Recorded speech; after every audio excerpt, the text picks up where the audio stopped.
You may have heard of the local organization Coded by Kids. It provides young people from underrepresented groups with software development, digital design, computer science education, and so much more if you didn't think that was enough. And this summer, the nonprofit is a finalist for the Wawa Foundation Hero Award, which comes with $50,000 in funding. Denae Mobley is the Chief Operating Officer of Coded by Kids, and she joins us this morning. Denae, how you doing? I'm doing well. How are you? Oh, I'm great. Thank you so much for being here. Now, Denae, we all know there's a need for everyone to be tech savvy these days, but especially the younger generation. So just talk about, your organization and how you got started in the skills that you teach. Sure, I'd be happy to do that. So Coded by Kids is a tech education nonprofit serving students ages 8 to 24. And what our mission is, we are trying to build the next generation of underrepresented tech leaders and startup CEOs. We got started because we saw a gap, we saw a need.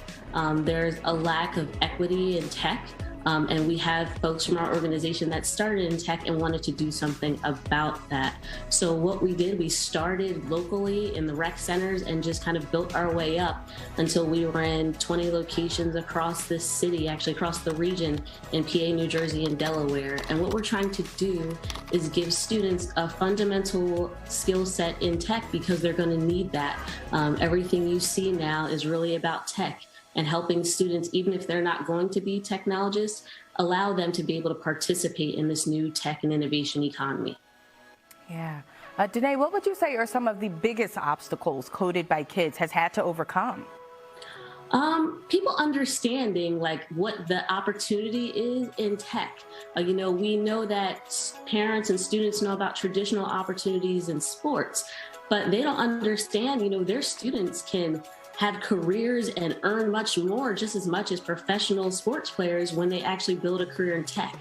They can take their creativity, their innovation, and build whatever they can dream of. So we really want, students and parents to know that this is something that is for them, and we want them to see themselves in the tech space.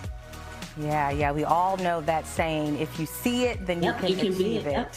Definitely. Exactly. Now, what would winning the Wawa Foundation Hero Award and that $50,000 grant mean to your organization? What would you do with that money? Oh, wow. So what we would do is we would expand the programming that we currently have and be able to reach more students in the region. I'm really excited about that because not only our core programming where we teach students how to code, but we've also launched new programming like our Innovation League and our Control Shift coding competitions where we can actually take that money and put it back directly in the hands of students so that they can actually build their businesses and further their skills. Wow, that's just incredible. Denae Mobley from Coded by Kids, thank you again for joining us today. Oh, thank you for having me. It was a pleasure. Absolutely. And once again, Coded by Kids is one of 4 organizations in the running for that $50,000 grant. You can vote by Wednesday, June 29th to help decide who will win the Wawa Foundation Hero Award. Just go to the wawafoundation.org or NBC10.com/finditon10. The winner will be announced on July 4th.